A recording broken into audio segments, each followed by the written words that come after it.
नमस्कार साथियों। आज हम एक नया टॉपिक पढ़ने वाले हैं। धातु, अधातु, उपधातु, metals, non metals and metalloids. Important part है, याद रखना।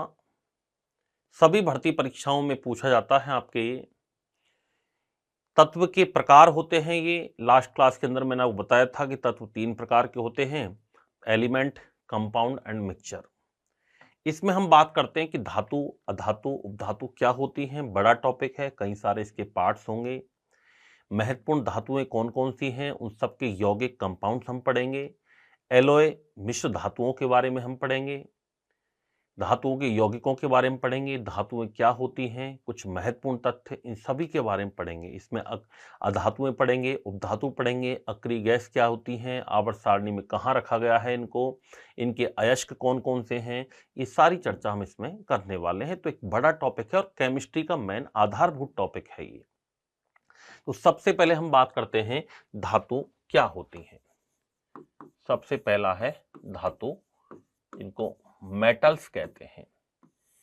अगर अब बात करें कि धातुओं को, सबसे पहले तो धातुओं को आवर्त सारणी में कहां रखा गया है, पीरियोडिक टेबल में कहां रखा गया है, तो लेफ्ट साइड में रखा गया है।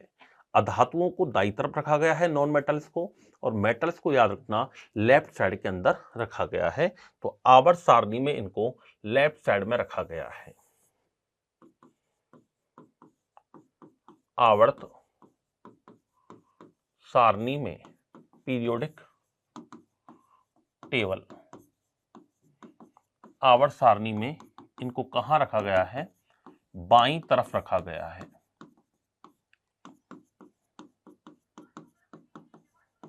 लेफ्ट साइड में रखा गया है। आवर्त सारणी में कहां रखा गया है, बाईं तरफ रखा गया है इनको। सामान्यतया जनरली ये ठोस अवस्था में होती हैं, प्राय ठोस अवस्था में होती हैं, सॉलिड स्टेट के अंदर होती हैं। ये प्राय ठोस अवस्था में उपस्थित होती हैं। कुछ द्रव में पाई जाती हैं, मैं बताऊंगा अभी आपको। जनरली प्राय ये ऊष्मा और विद्युत की सुचालक होती है। देखो, हम ये नहीं कह सकते कि सभी धातुएं ठोस होती हैं। ऐसा एक बार रीट लेवल 1 में क्वेश्चन आया था 2015 में। रीट 2015 में क्वेश्चन आया था कि धातुओं के बारे में निम्न में से कौन सा कथन सत्य है। तो हम ये नहीं कह सकते कि सभी धातुएं ठोस होती हैं, हम ये कह सकते प्राय धातुएं ठोस होती हैं। सभी धातुएं विद्युत की सुचालक होती हैं? नहीं, प्राय धातुएं विद्युत की सुचालक होती हैं। क्या सभी धातुओं में आघात वर्धनीयता, तन्यता का गुण पाया जाता है? नहीं, सामान्यतः धातुओं में आघात वर्धनीयता एवं तन्यता का गुण होता है। तो सामान्य शब्द या प्राय शब्द आपको लगाना है। तो ऊष्मा तथा विद्युत की सुचालक होती हैं। ऊष्मा तथा विद्युत की कैसी होती हैं? ये सुचालक होती हैं।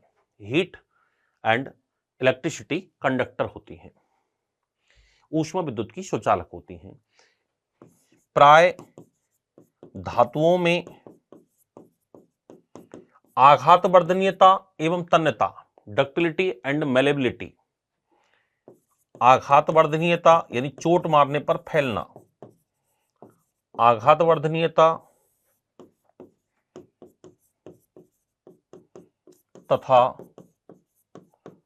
तन्यता का गुण उपस्थित होता है। चोट मारने पर फैलती हैं, डक्टिलिटी पाई जाती है, तन्यता पाई जाती है। सबसे ज्यादा तन्य धातु होती है सोना।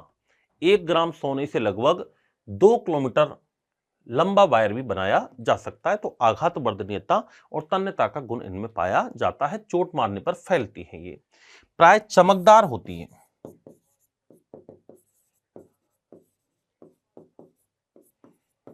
कैसी होती हैं? ये जनरली चमकदार होती हैं, चमकदार धातु के रूप में काम करती हैं। आगे हम बात करते हैं कुछ इंपॉर्टेंट पॉइंट। द्रव अवस्था में पाई जाने वाली धातु, द्रव अवस्था में उपस्थित धातु पूछे तो आंसर होगा पारा, Hg, या इसको मरकरी कहते हैं। इसको क्विक सिल्वर के नाम से भी जाना जाता है। क्विक सिल्वर के नाम से जाना जाता है, पारा या मरकरी इसको कहते हैं, याद रखना। ये तो कमरे के तापमान पर होती है, मैंने कल भी बताया था आपको, कमरे के ताप पर द्रव अवस्था में पाई जाती है, कमरे के ताप पर द्रव अवस्था में उपस्थित होती है। बाकी कमरे के ताप से थोड़ा सा अधिक तापमान यदि अपन ले, लगभग 303 केल्विन तापमान पर, तो गैलियम और सीजियम धातु भी याद रखना द्रव अवस्था में होती हैं। अधिक ताप लगभग 303 केल्विन ताप पर द्रव अवस्था में कौन कौन सी धातु होती हैं? एक तो गैलियम होती है और एक सीजियम होती है। इसका प्रतीक होता है CS, इसका होता है Ga। गैलियम एक ऐसी धातु है जिसको यदि हथेली पर रखें तो धीरे धीरे पिघलना प्रारंभ कर देती है। गैलियम धातु जो होती है ये हथेली पर रखने पर धीरे धीरे पिघलना प्रारंभ कर देती है। हथेली पर रखने पर धीरे धीरे पिघलना प्रारंभ कर देती है। एक क्वेश्चन आता है, मानव द्वारा सर्वप्रथम उपयोग में लाई जाने वाली धातु कौन सी है? तो मानव द्वारा सर्वप्रथम उपयोग में लाई जाने वाली धातु है तांबा। और मानव द्वारा सर्वाधिक उपयोग में लाई जाने वाली धातु की बात करें तो आंसर होगा आयरन या लोहा। कौन सी होगी? आयरन या लोहा। मानव द्वारा सर्वप्रथम उपयोग में लाई जाने वाली धातु, मानव द्वारा सर्वप्रथम उपयोग में लाई जाने वाली धातु कौन सी है? तांबा है, कॉपर है। और सर्वाधिक की बात करें तो आयरन या लोहा। मानव द्वारा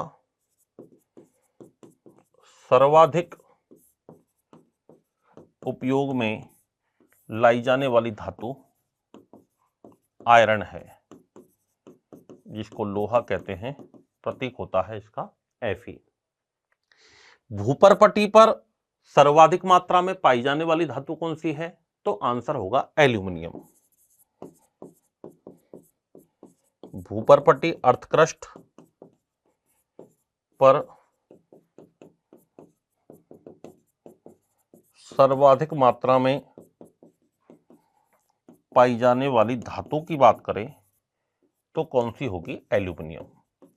फिर भी ये महंगी धातु है क्योंकि इसका शोधन भर्जन आदि थोड़ा सा महंगा पड़ता है, इसलिए थोड़ी सी महंगी धातु जरूर होती है, बाकी सबसे ज्यादा मात्रा में पाई जाती है।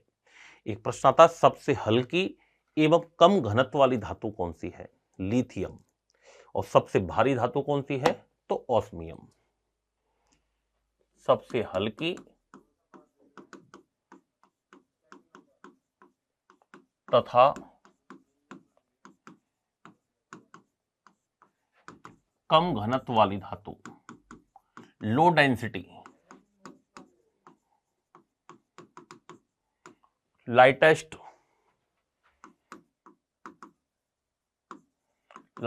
एंड लो डेंसिटी वाली धातु की बात करें तो कौन सी होगी? लिथियम होगी। Lithium Li। सबसे भारी धातु,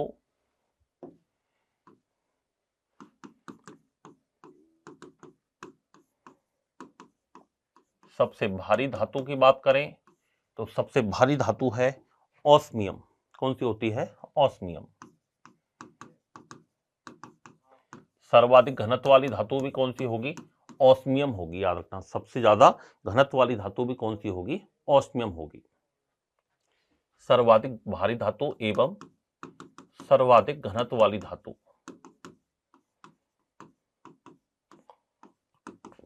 कौन सी होगी?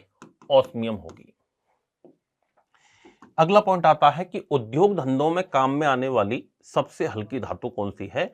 तो उद्योग धंधों में काम में आने वाली सबसे हल्की धातु है मैग्नीशियम। उद्योग धंधों में, इंडस्ट्री के अंदर काम में आने वाली सबसे हल्की धातु कौन सी है? मैग्नीशियम है। कौन सी है? Magnesium, Mg। उद्योग धंधों में काम में आने वाली सबसे हल्की धातु मैग्नीशियम। अगला पॉइंट आता है सर्वाधिक गलनांक वाली धातु और सर्वाधिक गलनांक वाला तत्व, दोनों का आंसर अलग अलग होगा। यदि मैक्सिमम मेल्टिंग पॉइंट की बात करें, मैक्सिमम मेल्टिंग पॉइंट की बात करें, सर्वाधिक गलनांक वाला तत्व की बात करें, एलिमेंट की बात करें, तो आंसर होगा कार्बन। और यदि धातु की बात करें तो आंसर होगा टंगस्टन, क्योंकि कार्बन धातु नहीं है, कार्बन अधातु है, याद रखना, अधातु तत्व है। और लगभग इसका जो मेल्टिंग पॉइंट होता है वो 3727 डिग्री सेल्सियस होता है। और सर्वाधिक गलनांक वाली धातु पूछे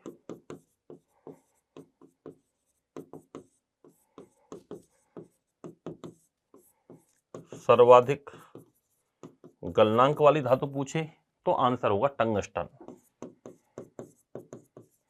टंगस्टन का प्रतीक होता है W, बुलीफॉर्म बोलते हैं इसको लैटिन भाषा में। और इसका जो गलनांक होगा वो लगभग 3500 डिग्री सेल्सियस, या एग्जैक्ट बोलते हैं अपन 3422 डिग्री सेल्सियस। सबसे कम गलनांक वाला तत्व पूछे तो हीलियम, और सबसे कम गलनांक वाली धातु पूछे तो पारा।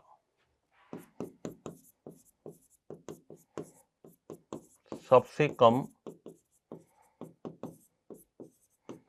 गलनांक वाला तत्व कौन सा होगा?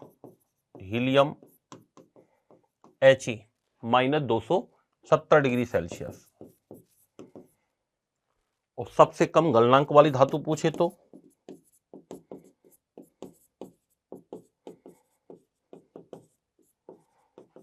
सबसे कम गलनांक वाली धातु पूछे तो कौन सा होगा? पारा, मरकरी -38.83 डिग्री सेल्सियस, ये -39 डिग्री सेल्सियस, ये लगभग सबसे कम गलनांक वाली धातु होती है। अगले कुछ और इंपॉर्टेंट पॉइंट हम लेते हैं। भय धातु किसको कहते हैं? भय धातु, डर वाली धातु, प्लूटोनियम को कहा जाता है। भय धातु किसको कहते हैं? प्लूटोनियम को कहते हैं, Pu। जापान के दो शहर हिरोशिमा और नागासाकी पर जो अमेरिका के द्वारा परमाणु बम गिराए गए थे, लिटिल बॉय और फैट मैन, उनमें ईंधन के रूप में किसका प्रयोग किया गया था? क्वेश्चन आ चुका है एग्जाम में, याद रखना। उनमें ईंधन के रूप में प्लूटोनियम का प्रयोग किया गया था, ना कि यूरेनियम का।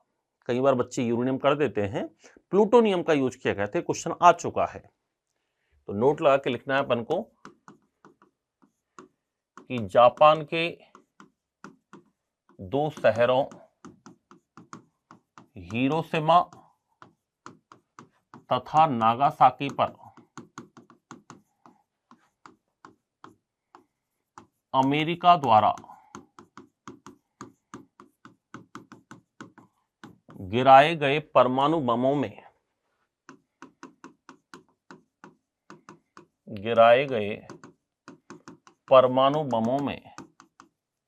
फ्यूल के रूप में, ईंधन के रूप में किसका प्रयोग किया गया था? प्लूटोनियम का प्रयोग किया गया था।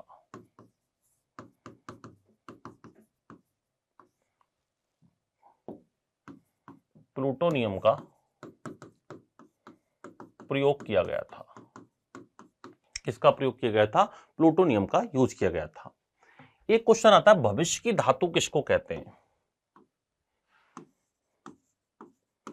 फ्यूचर मेटल, भविष्य की धातु या फ्यूचर मेटल, तो भविष्य की धातु कहा जाता है टाइटेनियम को। किसको कहते हैं? टाइटेनियम को भविष्य की धातु कहते हैं। एक प्रश्न आता है चुंबक द्वारा आकर्षित होने वाली धातु कौन कौन सी है? चुंबक द्वारा आकर्षित होने वाली धातु चुंबक द्वारा आकर्षित होने वाली धातु कौन कौन सी हैं? तो याद रखना, एक तो कोबाल्ट है, एक लोहा है और एक निकल है। एक तो लोहा, एक कोबाल्ट और एक निकल।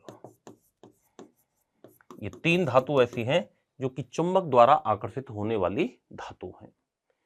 तो ये कुछ महत्वपूर्ण पॉइंट थे। चॉकलेट के अंदर याद रखना सीसा धातु पाई जाती है। बुलेट प्रूफ जैकेट बनाने में भी सीसा धातु का प्रयोग किया जाता है।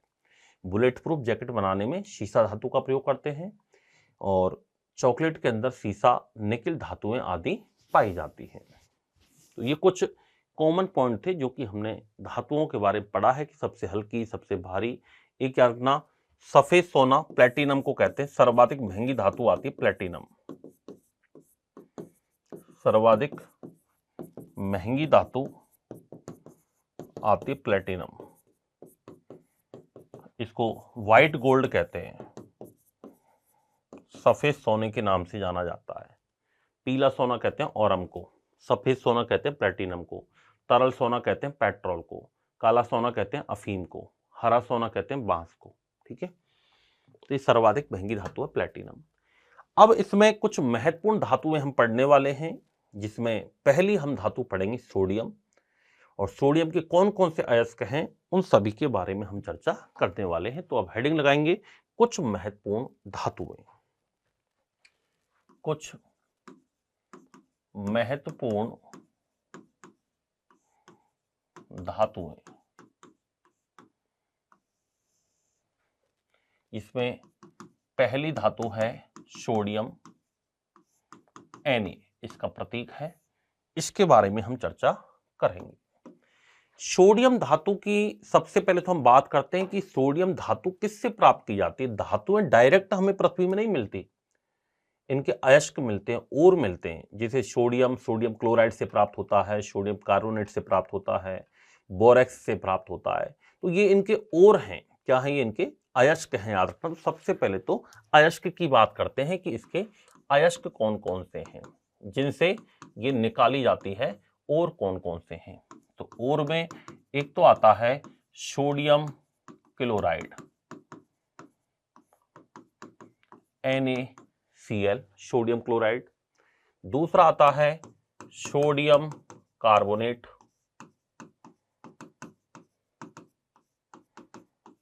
Na2CO3। एक आता है बोरेक्स। प्रश्न आता है, इंपोर्टेंट है बोरेक्स पर। बोरेक्स किसका अयस्क है? तो सोडियम का अयस्क है, Na2B4O7.10H2O। ये बोरेक्स सोडियम का अयस्क होता है। आगे आएगा, कांच मोमबत्ती उद्योग में इसका यूज किया जाता है। आगे हम बात करते हैं सोडियम धातु में, याद रखना, आघात वर्धनीयता और तन्यता का गुण नहीं पाया जाता है। आघात वर्धनीयता और तन्यता का गुण नहीं पाया जाता है। विद्युत की सुचालक धातु होती है। इसे केरोसिन तेल में डुबोकर रखा जाता है क्योंकि खुले में रखने पर यह आग पकड़ लेता है। प्रश्न आ चुका है कई बार, कि किस धातु को केरोसिन तेल में डुबोकर रखा जाता है। तो याद रखना, सोडियम को। और जो लिक्विड सोडियम होता है, द्रव्य सोडियम होता है, उसका उपयोग कहां करते हैं? नाभिकीय भट्टी में मंदक के रूप में किसका प्रयोग किया जाता है? द्रव्य सोडियम का यूज किया जाता है। तो महत्वपूर्ण पॉइंट लिखते हैं, आघात वर्धनीयता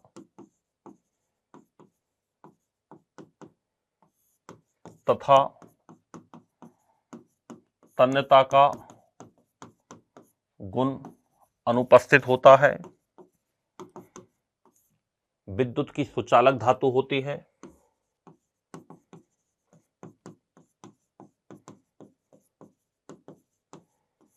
विद्युत की सुचालक धातु है। केरोसिन तेल में डुबोकर रखा जाता है। केरोसिन तेल में डुबोकर रखा जाता है क्योंकि खुले में रखने पर यह वायु से क्रिया करके आग पकड़ लेता है।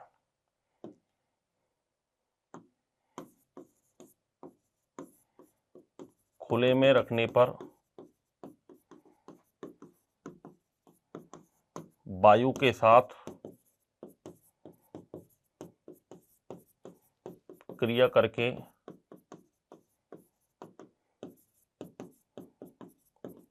आग पकड़ लेता है। इसके अलावा द्रवित सोडियम का यूज,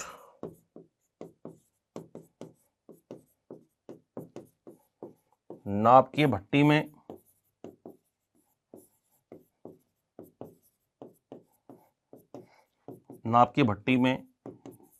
मंदक के रूप में किया जाता है। नाभ की भट्टी में मंदक के रूप में किसका यूज होता है? द्रवित सोडियम का यूज होता है। ये तो कुछ कॉमन बातें थी। अब हम बात करते हैं इसमें सोडियम के यौगिक, सोडियम के कंपाउंड कौन कौन से हैं। तो सोडियम के यौगिक, सारे यौगिक इंपॉर्टेंट है, याद रखना। हर एक यौगिक पर कई बार एग्जाम में प्रश्न पूछा जा चुका है, फिर से इन्हीं में से आएगा, कोई नए यौगिक नहीं बनेंगे, जो है वो ही रहेंगे। पहला यौगिक आता है सोडियम हाइड्रोक्साइड। पहला यौगिक है सोडियम हाइड्रोक्साइड, NaOH। पहला यौगिक कौन सा है? Sodium hydroxide, NaOH। इसको कास्टिक सोडा बोलते हैं। व्यापारिक नाम क्या है इसका? कास्टिक सोडा या दाहक सोडा। व्यापारिक नाम क्या है? कास्टिक सोडा, या इसको कहा जाता है दाहक सोडा। क्या कहते हैं? कास्टिक सोडा या दाहक सोडा कहा जाता है। कहां पर इसका उपयोग होता है? तो साबुनीकरण क्रिया में किया जाता है, पेट्रोलियम पदार्थों के शुद्धिकरण में होता है, कागज बनाने में होता है, रंग उद्योग में होता है, डिटर्जेंट बनाने में किया जाता है। ये सारे इसके क्या है? यूजेज हैं। तो इनके अपन को उपयोग ही पढ़ने हैं मेनली। इसके यूज क्या है, उपयोग क्या है इसके? तो यूजेज की बात करें तो यूजेज क्या क्या है? सबसे पहला साबुनीकरण क्रिया, सोपेनिफिकेशन, रंग उद्योग, पेट्रोलियम पदार्थों के शुद्धिकरण में,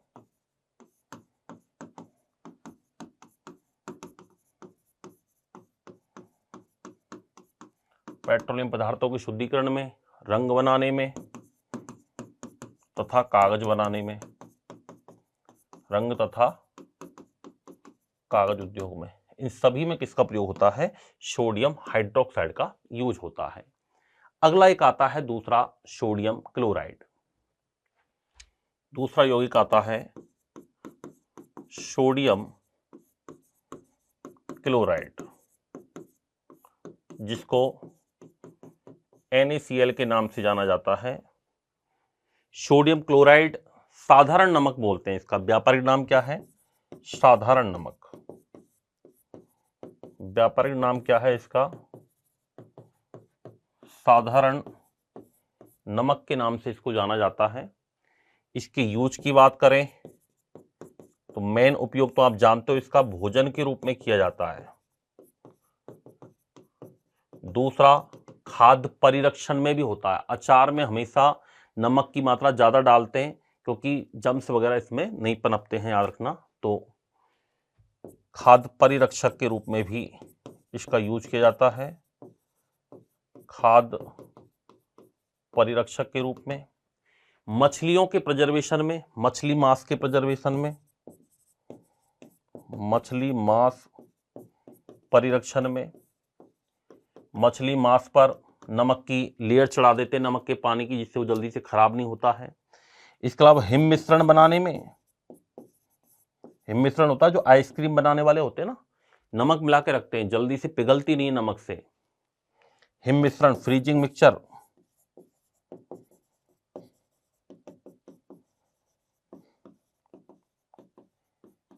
हिम मिश्रण बनाने में, फ्रीजिंग मिक्सचर बनाने में, इस सब में सोडियम क्लोराइड का यूज होता है। दूसरा ये हमारा यौगिक हो गया। तीसरा एक यौगिक आता है जिसका नाम है सोडियम कार्बोनेट।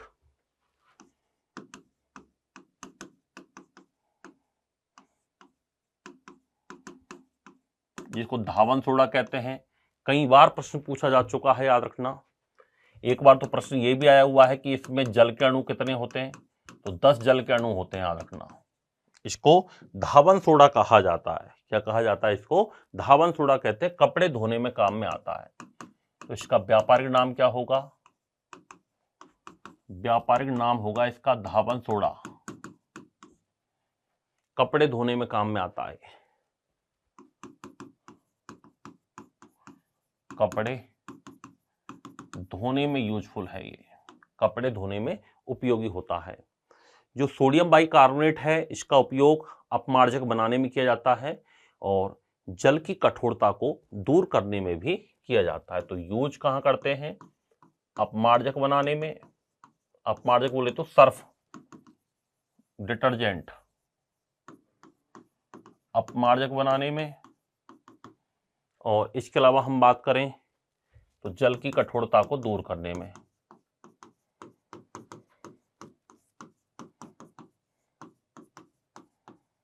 जल की कठोरता को दूर करने में काम में लाई जाती है। चौथा यौगिक हम बात करते हैं सोडियम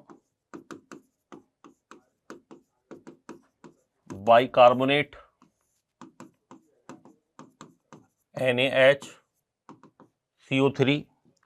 इसको खाने का सोडा बोलते हैं। क्या बोलते हैं? खाने का सोडा बोलते हैं। बाई को हाइड्रोजन भी लिख सकते हैं, सोडियम हाइड्रोजन कार्बोनेट भी कह सकते हैं इसको। बाई को अपन क्या कह सकते हैं? सोडियम हाइड्रोजन कार्बोनेट कहते हैं। खाने का सोडा कहा जाता है इसको। खाने का सोडा व्यापारिक नाम, या इसको बेकिंग पाउडर भी बोलते हैं।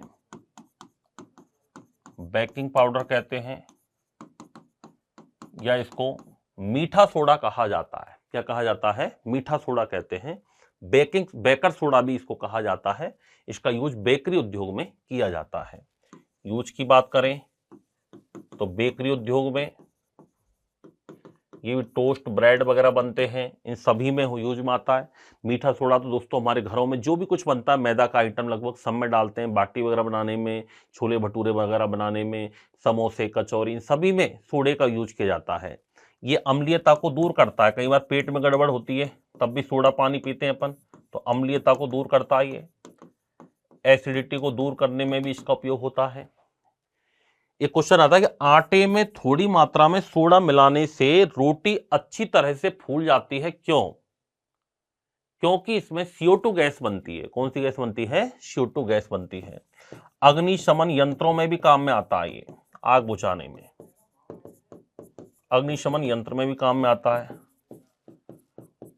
आटे में थोड़ी मात्रा में सोडा मिलाने पर रोटी अच्छी तरह से फूल जाती है, क्योंकि ये क्वेश्चन आया हुआ है अभी एग्जाम में, लास्ट ईयर 2024 में प्रश्न आया था। क्योंकि यह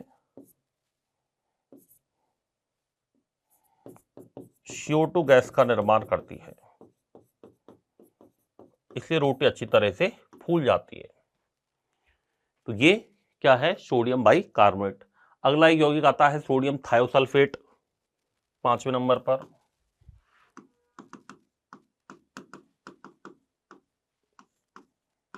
सोडियम थायोसल्फेट, Na2H2O3.5H2O। फोटोग्राफी में इसका यूज किया जाता है। सोडियम थायोसल्फेट का यूज कहां पर करते हैं? फोटोग्राफी में किया जाता है। इसका यूज किया जाता है फोटोग्राफी में। सोडियम थायोसल्फेट का यूज कहां होता है? फोटोग्राफी में होता है। एक आता है बोरेक्स। Borax Na2B4O7.10H2O। बोरेक्स का यूज कहां करते हैं? बोरेक्स का यूज करते हैं कांच मोमबत्ती उद्योग में। कांच तथा मोमबत्ती उद्योग में।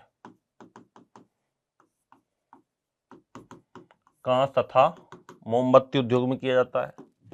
बोरेक्स के बाद एक आता है अपना सोडियम परऑक्साइड, पनडुब्बी हॉस्पिटल की बंद हवा को शुद्ध करने में किया जाता है। सोडियम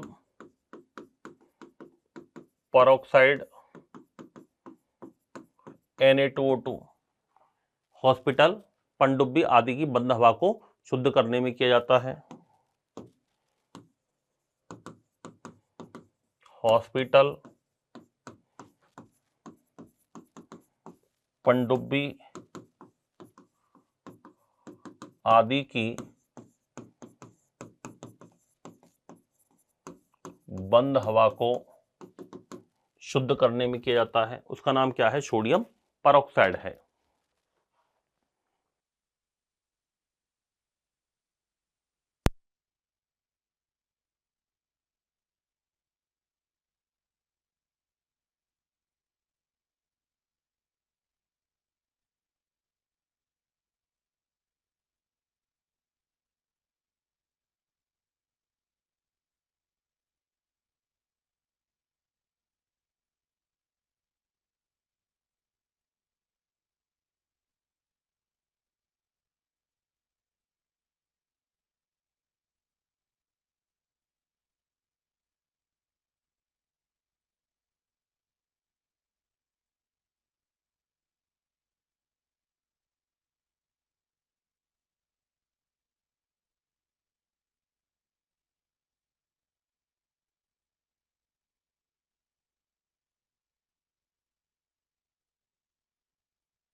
तो ये सभी क्या हैं? सोडियम के यौगिक हैं। ये कौन कौन से?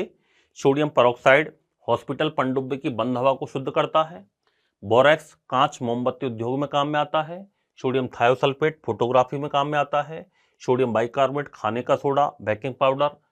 सोडियम कार्बोनेट धावन सोडा कहते हैं। और एक है सोडियम क्लोराइड साधारण नमक। और सोडियम हाइड्रोक्साइड कास्टिक सोडा या दाहक सोडे के रूप में इसको जाना जाता है। तो पहली धातु हमारी कंप्लीट हुई है कौन सी? सोडियम।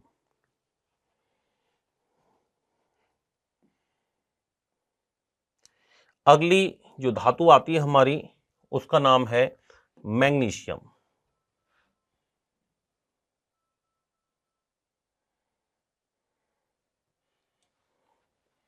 दूसरी धातु है हमारी मैग्नीशियम, जिसका प्रतीक होता है Mg। मैग्नीशियम का प्रतीक क्या है? Mg। सबसे पहले तो हम बात करते हैं कि इसके मुख्य अयस्क कौन कौन से हैं, मैन और कौन कौन से हैं। तो एक तो इसका अयस्क है मैग्नेसाइट, मैग्नेसाइट MgCO3। और एक होता है डोलोमाइट, डोलोमाइट के अंदर MgCO3 और CaCO3 का मिश्रण होता है, MgCO3 और CaCO3। कार्नेलाइट,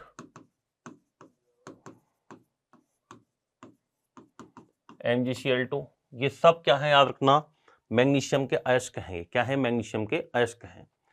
मैग्नीशियम उद्योग धंधों में काम में आने वाली सबसे हल्की धातु है। उद्योग धंधों में काम में आने वाली सर्वाधिक हल्की धातु है।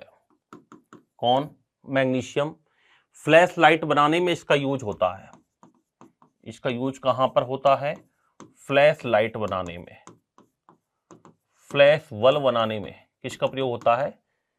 मैग्नीशियम का। मिश्र धातु बनाने में भी इसका यूज किया जाता है, याद रखना। इसका एक यौगिक है जिसको बोलते हैं मिल्क ऑफ मैग्नीशिया, जिसको मैग्नीशियम हाइड्रोक्साइड बोलते हैं। इसके यौगिक की बात करें कि मैग्नीशियम के कंपाउंड कौन कौन से हैं, तो मैग्नीशियम के कंपाउंड में पहला आता है मैग्नीशियम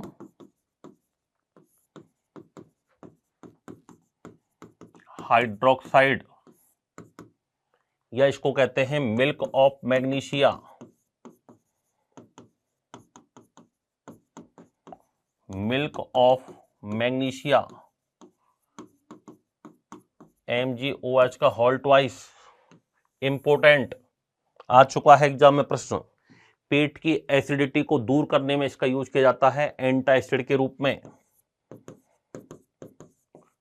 पेट की एसिडिटी को दूर करने में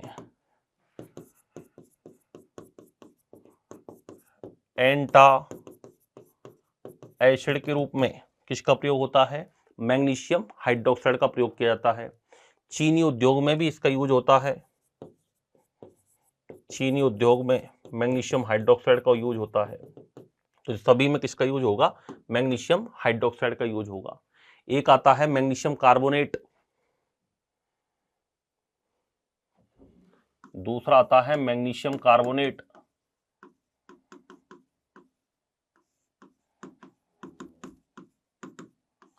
जिसको MgCO3 बोलते हैं या मैग्नेसाइट कहा जाता है। मैग्नेसाइट का यूज कहां कहां पर होता है? तो मैग्नेसाइट का यूज याद रखना, मैग्नेसाइट का यूज होता है दंत मंजन बनाने में, चेहरे का पाउडर बनाने में, पेट की दवाई बनाने में। इन सभी में किसका प्रयोग होता है? मैग्नीशियम का यूज होता है। इसका यूज होता है दंत मंजन बनाने में,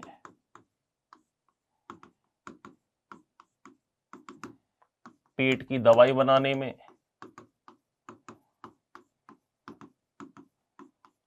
चेहरे का पाउडर बनाने में,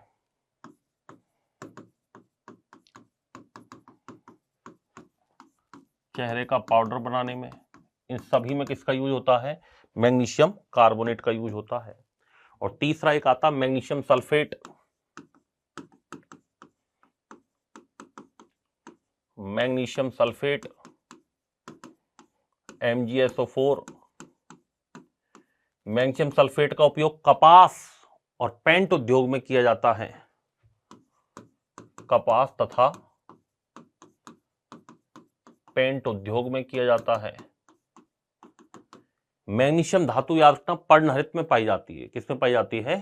पर्णहरित के अंदर मैग्नीशियम धातु पाई जाती है। नोट,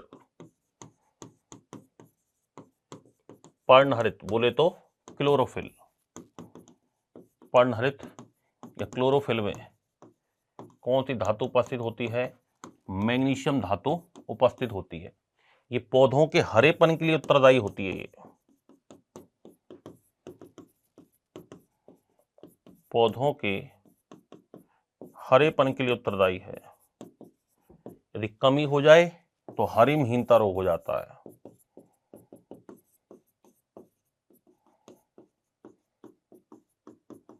जिसको क्लोरोसिस कहा जाता है।